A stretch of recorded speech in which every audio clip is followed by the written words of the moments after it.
You're listening to Fishing the DMV with your host, Thomas Ahrens. Fishing the DMV is brought to you by Jake's Bait and Tackle, located in Winchester, Virginia, and Tactical Fishing Company. If that doesn't get you jacked up, I don't know what will. This is so last minute, everyone. It's not even funny.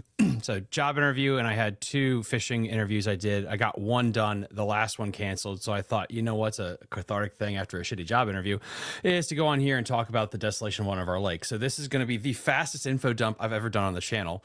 We're going to go over a broader review of what's going to go on at Smith Mountain Lake and what's going on tomorrow night. There's a big meeting. And so somehow, super last minute, I don't know how the hell I got him on so fast because he's got about 38 kids now. He's basically Mormon. Billy Coles, dude, how are you doing? Charlotte's been sick for 6 days and Taylor was gone the whole time. It's actually pretty hard, dude. I don't think they're lying when they say it's hard. Can't imagine. So, of course, she's starting to feel better today, which means I'm going to probably get sick tomorrow. That's how it'll probably work. So maybe I'll just go to this meeting and infect everyone. That sounds quite lovely. Probably just as hard to do this as it is talking to people at an HOA meeting. Yeah, potentially. We'll see. But yeah, let's run it down and see. There's good traction on social stuff just from yesterday from me making a post, but I can kind of give like a general overviews for anybody that didn't really see that. And then like you and I've talked a little bit over the last couple of days, is just trying to see if we can get some bodies in there and just get some conversation going. We're trying to not approach this in the form of guns ablazing, Dukes of Hazzard, Confederate flag type of approach, but more just, hey, having these committees and the public kind of realize the importance of understanding what a miscalculation could be. Yeah, and the way I wanted to kind of approach is like, what is the timeline on all this? Like, if you could go back, when did all this rumbling start that got to this focal point tomorrow? Yeah, so grass started coming in last year. Again, you and I had texted about that, and I texted it early in the year of like, oh my God, how long do I keep this quiet, and kind of approach it that way. So it exploded. There's definitely hydrilla in here now, and there's definitely 2 areas that I would consider pretty dense, like Potomac River style matted hydrilla. So obviously majority of the fishermen are happy to see a resurgence of that. Homeowners, not so much. And so realistically what came of that is there's an organization down here called TLAC, which is the Tri-County Lake Association or some form of that acronym. So they're in charge of all of the counties around Smith Mountain Lake and Leesville. And they are basically the in-between of AEP, who owns the rights to the water, and the county budgeting for things that need to happen with the lake. So TLAC gets involved, and then there's the SMLA volunteer group that does like monitoring, water testing. Like when we had a couple algae blooms, they were the ones that find that. They work with Virginia Tech and other Ferrum College and stuff like that to check water quality and blooms and kind of monitor that stuff. So those 2 kind of work hand in hand. One's an actual like not branch of government, but like deals with budgetary stuff. SMLA is more volunteer, but basically I got looped in as one of the guides for a meeting last Wednesday, which was maybe 10, 12 of us, couple tackle shop owners, couple striper anglers, president of the Striper Club, a few other guys in the Striper Club that have like business backgrounds, and then a couple of DWR guys were there with TLAC, and they just wanted to get our opinion from an angler's perspective on what our thoughts were on potential grass carp implementation as the way to solve this. So that was super interesting to see, because the conversation kind of went all over the place. From landowners should be responsible for what's in front of their docks. We're not talking about that many docks. The 2 grass areas are in very unpopulated areas. There might only be 25 docks in the main area where the grass is that are affected. Should we dump in carp? They have a proposal of a max of 1,300 carp, not 13,000, 1,300, that they could spread out as much as they want. They are kind of just looking for everyone's thoughts on what other ways to kind of handle it. And so this coming up Wednesday, as in tomorrow, at the TLAC building, which I'm sure you'll put the address in here, but it's 400 Scruggs Road in Moneta. They're having a public hearing for anybody to basically come in and listen to their presentation, maybe give some insight to it.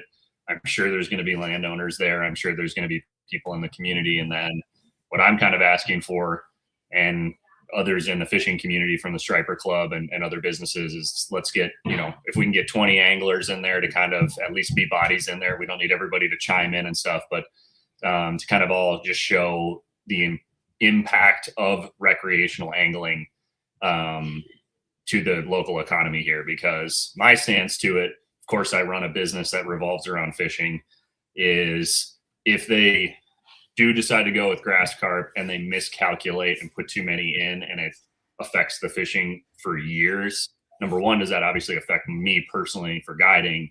But Smith Mountain Lake has the reputation, with you guys doing rankings, Bassmaster ranking the lake, MLF coming here, like for everything that's been put into this lake over the last decade, as far as funding, F1s, structure, all that sort of stuff, to have us dump in the wrong number of carp, if any, could potentially ruin the reputation of the lake, to where it's not just going to affect me as a guide. It's going to affect restaurants, Airbnb stays, boat rentals, tournaments coming here. So there's a huge potential impact of if they go the wrong route. I was on kind of like team carp, maybe just like way less number. Like I jokingly was like, let's try 10 at the beginning and see what happens. And doing some research this week, it does look like there's a way to somewhat guesstimate based on how much carp eat on their body weight of wet weeds and how much acreage we think we have of hydrilla here to maybe better guess than just throwing out a number. But I'm also very much leaning towards zero grass carp because you and I have been texting back and forth. I can't find a study where it's like, yes, grass carp was perfect and it was exactly what happened. It's like always secondary and like 2, 3, 4 things that are affected after they eat all the grass. And yeah, so that's what we're kind of hoping for is maybe we can get some bodies in there. Maybe there's somebody else that has a better experience with this or, you know, I'm from Minnesota, dude. So they just let it grow. Like if you have grass on your lake, you have grass on your lake. So. And I saw a couple of comments about this, and I just want to first say I'm going to be getting some biologists on to talk about specifically the pros of grass carp, the cons of grass carp, and the cons of spraying. I'm going to get separate voices and stuff because I do have also my biases where I think culturally, because we've seen what Florida did, where they just basically dumped gallons upon gallons of herbicide in all their lakes, we're like, well, spraying is bad. Well, that's like the farthest end of the spectrum humanly possible. And the issue, like you said, with grass carp, if you look at Lake Anna or Candlewood up north, if you do put too many carp in, they're indiscriminate eaters of where they're going to go. So if you think Samantha's dock is the only issue, you don't know if that carp you dropped in there will immediately eat under Samantha's dock, or he's going to get to that in about 6 months after he eats everything else. He's a feral hog, basically. Right. Versus if you do spot spray one area, it just affects that one area. Yeah. I know one thing I had a conversation with a guy today on the phone was, you know, let's say there's in the grand scheme, there's 30 docks that are in the like dense area and there's 20 more that are just like, oh, annoyingly, we have some weeds going up around our dock, whatever. But within that segment of 50 people, I bet you not all 50 of them want the grass gone. What if 20 of them are like, hey, I grew up on a lake in upstate New York and moved down here and grass is awesome and I want my grandkids to catch bluegills off the dock and stuff like that. Like, I just don't want this situation to turn into we are trying to make 25 people happy, and we put in 500 grass carp, and then all of a sudden 2 years from now the water's got a green hue to it. There ain't a brim on the bank because there's no algae, there's no bugs. And I know people will probably rewatch this and light me up, and I'm still going to bring it up tomorrow. I personally have caught grass carp on drop shot, glide baits, crank baits, spinner baits. Like if there is no grass, they will not just not eat anything. They're animals. Like you said, they're feral hogs. So I personally believe, yes, they only eat grass until there is nothing left. But, you know, Smith Mountain has an amazing bluegill population. It has an amazing crawdad population. And the number of little tiny crawdads, I'm talking like 3/4 inch to 2 inch crawdads that I've had spit up in my live well this year is like a ridiculous level. It's hard for me to believe if there's no more grass and there's too many carp in here, they're not going down the bank and vacuum cleaning any bug, beetle, helgramite, anything that a bluegill might eat, any little crawdad, anything like that, and just decimating anything that's around structure except for dock posts. So that's where I'm kind of leaning towards. I would rather just have no grass carp in here for a miscalculation. And again, you and I talked as well on this.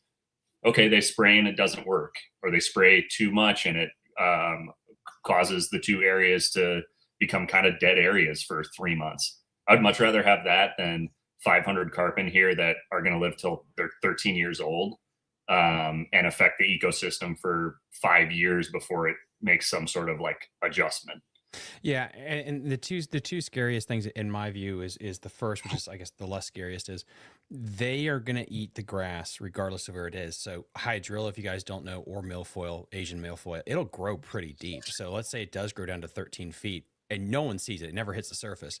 That doesn't bother anyone, but the carp will still get rid of that too, as much as the annoying stuff underneath your dock. So you get complete eradication in an area. Which the second thing, which happened at Candlewood, is this association puts in 1,300 and they wait. And then it's like, oh, it hasn't magically disappeared. Let's put in another 1,300 next year. And then all of a sudden you have Candlewood where they just kept throwing them in the lake until that was pretty much the biomass of the stupid lake. And you're really screwed at that point. Yeah, I just it's throwing an uncontrollable at I believe something you could potentially control. I mean, that's why spraying is a thing, and there's plenty of studies on spraying. I mean, inside our group, we did get a copy of the Candlewood deal and a few other lakes with spraying and stuff like that had really good consulting firms do the pre-spray, the spray, and the post-spray mapping and kind of percentage of grass that was left and everything like that. So I don't know. I think, me personally, if you're talking about like the stigma of spraying, of course, like, what was the one back in the 80s, DT or DRT or whatever.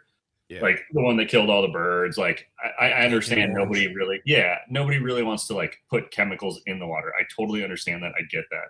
But also we're talking about maybe a mindset that's 20 years old with, things that happen at Okeechobee and lakes where it's just like people just come in and they're like, let's nuke this stuff. So I think there's hopefully a little bit of a balance, but again, really like the call to action that we're hoping for is if we can just get some anglers in there, just kind of saying the importance of keeping this fishery on the path that it's on, to make this lake's reputation, one of the best on the East Coast. Me being from Minnesota and a transplant, I feel like I'm a pretty good advocate for how special this place is. And I get a little bit nervous that the main metric we're using for how to handle it is one that clearly doesn't seem to work anywhere, with kind of the numbers that we're seeing. So, and it's going to be live streamed, this meeting. Yeah. So YouTube, I'll probably post it in my stuff tomorrow, but there's a YouTube link for the meeting. I'm not sure how they're planning to stream it from a phone or from it's like a conference room meeting, so maybe they have the capabilities to do it in a better way than just a phone. But which I just put in the link, guys, so I just teed him up for that question. So I just put it in chat, but it's also in the episode description, the meeting date, the time, the address, and a link to the live stream. So we want to, at least if 20 people could show up in person, but if we could also get at least 20 people to be watching live, just so we can show people, regardless of your, I said this on my private Facebook post, regardless of your opinion on the matter, I would like bass anglers to actually just show the frick up for once, like regardless, just show up. So we don't have the same old complaining of like, yeah, we should do this, this, and this, but we're not going to show up to the meetings that matter. Yeah. And I would say too, dude, like there's a few comments on the social stuff of like, it doesn't matter. They're going to, landowners are going to win. They have more money, Look, the county makes money off of their property tax on their homes. Okay. Yeah, great. They have $850,000 to $4 million houses. It's not a shit ton of property tax. The amount of people that come from all over Virginia, North Carolina, West Virginia, Pennsylvania, Maryland to fish, the two Oakley big basses that come, or the Cabela's big basses that come here bring 300 to 600 anglers. I mean, dude, I have real estate clients that are flying across the country to look at buying houses at this lake because of what MLF showed it to be. So the reputation is teed up to really make this place an amazing fishery more than it is currently. You and I talk about all the time, like when 10 pounders are going to show up on the regular and stuff like that. Like we are literally 2 to 4 years away from a 10 pounder coming in at tournaments, 8 pounders on guide trips all the time, like Florida level, Tennessee River level fishing. If this gets implemented the wrong way, and I'm not saying the carp, maybe there is a magic number with the carp and it's balanced, or, it doesn't affect the whole ecosystem. But I just think the public needs to come out and kind of make that known, that there needs to be more research done on it, more reading of studies, college studies, DWR insight, and maybe even some people from the spraying community on, hey, you guys are thinking these spraying things kill fish. Like, here's data after data after data of showing that doesn't kill fish anymore. It just eradicates the oxygen on the grass. Your area will be back to normal in 12 days. Like, little things like that. And then of course the money side comes into it of taxpayer money. This was brought up in our meeting. If you're an angler and you want the grass to be here, but you're going to get taxed to remove the grass, like, that's just a whole nother stab in the back. So yeah, if you can make it out, cool. If you can't, join the YouTube live, make a comment. It's all about just showing up and sharing, like, hey, I'm not going to come to this lake if the fishing becomes terrible because you guys mismanage the grass. So I come here and spend thousands of dollars a year with my buddies fishing, and I'm not going to come anymore. So we got a comment on Instagram asking, like, is there an option for mechanical harvesting, which we have talked about. It just show up to the meeting. Like, if 500 people agree mechanical harvesting, great. Like, I'm not saying that's not a problem. Yeah, it's the money. I think it's between 60 to 120,000 for the machine. Yeah, and I talked to one of the people on the SMLA side, and he said it was brought up before they brought us in for that meeting last week, about the harvesting potential, and yeah, it just came down to an expense thing. So, but again, if it's a situation where it's not that far off as far as the money goes, then that's the other side of it. Or if it gets grant money, if it gets subsidized from anglers to not spray it or do grass carp, there's that option. I feel like there's enough people that are involved in all aspects of either lake owner, angler, business owner, that I'm sure you could find a way to pull money together to get it done the correct way. Great question here. This will be a good one to look at. Lance, so are you saying that spraying is better now? It doesn't hurt the fish. So let's give a quick biology lesson in 2 minutes or less. I am not an expert on this. This is just, again, you and me can just kind of repeat what we heard. Thomas and I talked to, I would just say, like biologists, a rep from the spray company. What we kind of just gathered from having those conversations is that although the spraying is like an area of it, it's actually pretty localized to the grass. It's basically going to deplete the oxygen that's there for the grass, and that the fish, it's not like a snap of a finger, the oxygen's gone and everything dies and floats to the surface. It's a gradual deoxidizing, I guess would be the term, around the grass to where the grass just can't survive and then dies. So what we're being told, or what we were told on that call, was basically it's a very low likelihood. Majority of the mature fish are just going to leave because they can sense that something's changing in the ecosystem, and just kind of remove themselves. So I'm sure there's more research, and again, there's plenty of studies and stuff like that, but that's what I took from the call. So when you have a massive grass kill off, you're going to have oxygen depletion, and you're also going to have, I believe, a blue-green algae that will form. When you look at what happened from the St. Johns River down, you have to understand that ecosystem, the water there, and this is super high level, is about 8 feet or less, and it's 95% vegetation. And so when you just dump an ungodly amount of herbicides in there like they did, you see the massive ramifications. The amount of grass in Smith compared to a Florida lake is completely different. It's completely different. It's not the same amount. And so that's why this situation might be different than what's going on in Florida when it comes to the use of herbicides. It's such a tiny area that you could probably just spritz the few areas that are a problem versus doing the Lake Anna thing where we're just going to put in enough grass carp to where there's not a shrub left in the water. Yeah. The other thing too, we're talking about depth, and this was brought up both with grass carp and with spraying, is number one, we can't take any of the information from ponds. It doesn't make sense for us to try to say, oh, well, here's a study from a 20-acre pond that's 11 feet deep that was choke full of grass, and they put this amount of grass carp in, and it took this long to eat it. It's similar acreage to the affected area at the lake. What was brought up was, the grass that's maybe down to 16 feet. Like, what's going to happen to that grass? And that's the good, that's that, in my opinion. I'd rather have that grass than mats to punch. I'd rather have 16-foot grass to throw a worm through. Excuse me. But the other side of it is, the spraying side is, we have good flow here at the lake. So there's a good filtration system already. And then on top of that, you have depth. So even if there was something where, okay, it, spread more than it should have or whatever, it's dumping into 20, 30, 40, 50 feet, almost right where the grass ends.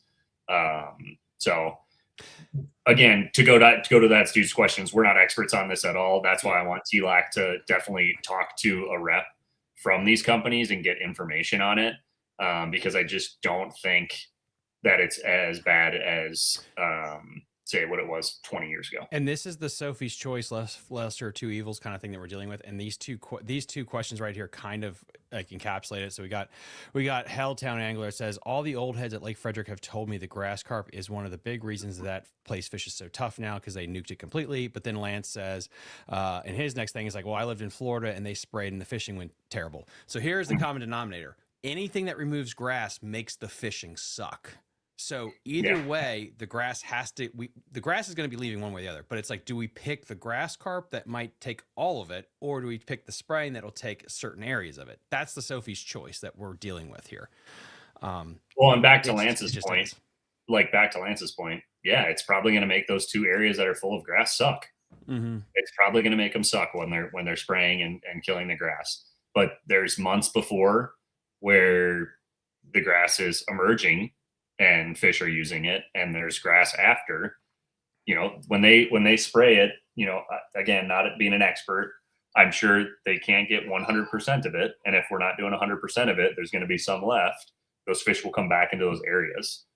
But to release grass carp, have them eat everything in that area, and then say, oh shit, we're out of food, let's go eat every other piece of grass. Like one of the main pulls for Smith Mountain is, I hear people say it all the time, oh, it's the Lake Tahoe of the East Coast. The water's so clear. It's the cleanest water you'll find swimming wise and all this other stuff. Well, that's because there was grass in here before Hydrilla. There is grass in here. It's very sparse, but there is grass in here as a filtration system. That's why the lake's been super clear the last 4 or 5 years, because the original grass carp that they put in finally started dying off. I mean, dude, I bet you right now, I'm going out tomorrow guiding and I can text you, but I bet you it's 14 foot clear. We haven't had any rain. It's low water. There's very low pull and push from the dam. Like, it's insanely clear. That has to do with the grass that's in the lake. So if everybody wants that from a landowner perspective, maybe us fishermen don't necessarily care that it's that clear, but the downside is, or one of the downsides that I've been reading is basically when the carp come in and nuke that filtration system completely down to nothing, you will have more algae blooms. You will have a kind of like greeny, slimy water. It's just not, I don't know. It's not as easy as localizing it to that one or two areas. So. Yeah, and that's the biggest thing is localizing it. I mean, if you could do like what you do with goats and just fence them off in an area just to eat the one area, like I guess that would, but besides that, yeah, it's, again, if there's a biologist that's going to be listening to this and you want to come on and talk about the pros of grass carp, perfect. I'll let you just take the floor and we can all learn. But I also think it's the definition of what people think is success. Because if a biologist says like, well, Lake Frederick is a success story, it's like, does your definition complete eradication of all SAV, if that your definition is? Because I think fishermen have another viewpoint of what success looks like. Correct. And we did bring that up in that meeting last week was, okay, if like, what is our target here? Is our target some grass, no grass, no chemical? Like, what is the target? Because we need to have, TLAC needs to have benchmarks. They need to say, this is working, this isn't working, and kind of go that route. So yeah, look, dude, I'm not an expert in it. I'm just doing my research, and honestly, way too much research into it in the 6 days it's been. But just talking with guys from Clater, Gaston, Bugs, just every single time with the grass carp, it's just shit. So that's where I made the joke of like, let's put 10 in and see what happens. But also back to your point real quick, dude, outside the box thinking, I already did bring that up to one of the people, was like, if this is 2 condensed areas and it's 15 acres and there's docks on one side of one of the pockets, come in and put some gill netting stuff or some nets and just dump your 50 carp in, let them crunch it up, eat it, recatch them or kill them. I don't really give a crap, and take them out. I mean, it makes it's the out of box thinking that we need. You see, Yeah. you for I president. mean, yeah, BK for president, TLAC president. No. So yeah, I don't know. I don't know if that's a thing. I don't know if there's harvesters from other lakes that are willing to come up here for a reasonable price to get it done. And if it does end up being the carp, dude, like, again, not trying to take the defeatist approach because we need to be heard anyways, and it's good to be educated on this stuff. If they go the carp route, the least number that we can get in is the important win there. Let's not dump. I don't even want to dump 100. No, because they're going to dump again. Like every time you read through it, it's like they'll do it like 2 or 3 years in a row because they're always shocked the first year. It quite literally never works out the way they thought it would. I don't think anything's going to help for 26. No, if I'm being bluntly honest, it's too late to make the decision, and it's not a fault of TLAC. I mean, they got phone calls, throughout most of the summer and stuff. I mean, at that point, you already missed your chance to get it anyways. So, I mean, I will definitely be saying this in the meeting. I would prepare the anglers that there's going to be one more year that it's back there, and I would prepare the dock owners that there's going to be one more year that it's back there. But that doesn't mean dump. So, question on Instagram: what's the fastest way to actually remove it? Then it's mechanical. Like based on what they said, like that is the fastest way, but it's also the most expensive way to do it. But if you guys all show up and vote, we have like 200 people that show up. Maybe that gets done. You don't know. Go to the meeting, whether it's live. Go with the link in the episode description, or show up. Again, address is there in the episode description. Will you be keeping us up to date tomorrow on your Twitter feed or what have you about what the votes will be? Tweet. So, I mean, I'll probably, I don't know that I'll Facebook Live or whatever, but maybe I'll make some posts on the story and stuff like that, just with topics. So, but yeah, just to clarify too, the vote isn't tomorrow. This is more just like info gathering from them. But this is the only time you're going to be able to really put your voice in, as far as, hey, I'm an angler. I come spend a ton of money here. You need to keep the lake on the pace that it's going with F1s and structure, and not messing up the ecosystem because you're creating something magical, and don't mess it up. If they change the YouTube link or whatever, I will. Yeah. I'll have him send it out to me, and I'll blast it everywhere. And worst case scenario, guys, show up in the comment section and just comment your opinion. And so if we get 500 people that just drop a comment like, "This is what I think should happen," that's something that gives us ammunition as a bass fisherman. Yeah. Otherwise, again, don't be hostile either, too, man. Yes. I mean, they're trying to do their best with the info that they have, and these aren't bass anglers, these aren't striper guys, these aren't crappie people. Like, they're trying to do what's best for everybody. So, I don't know what this means. Oh, Joe's. Oh, probably Vinny's for sure on that. But am I supposed to get it before I go? I don't know. Dude, I'll probably look like an idiot. I'm guiding, and then I'm leaving my guide. I'll probably still be in like full winter gear, like an idiot showing up. So we'll see, dude. Well, this was a whirlwind. Anything else before we go, guys? Nah, I'll come on next week. We'll recap it. All right, sounds good, guys. This was a whirlwind. I'll re-upload this as an Apple, Spotify thing. Again, link in the episode description. Check out the link to the live stream if you can't make it in person. Comment in the live stream feed what you want to happen: grass carp, mechanical, or pesticide, herbicides. And yeah, we'll keep you informed, and we'll talk to you guys later. Bye. You're listening to Fishing the DMV with your host, Thomas Ahrens. Fishing the DMV is brought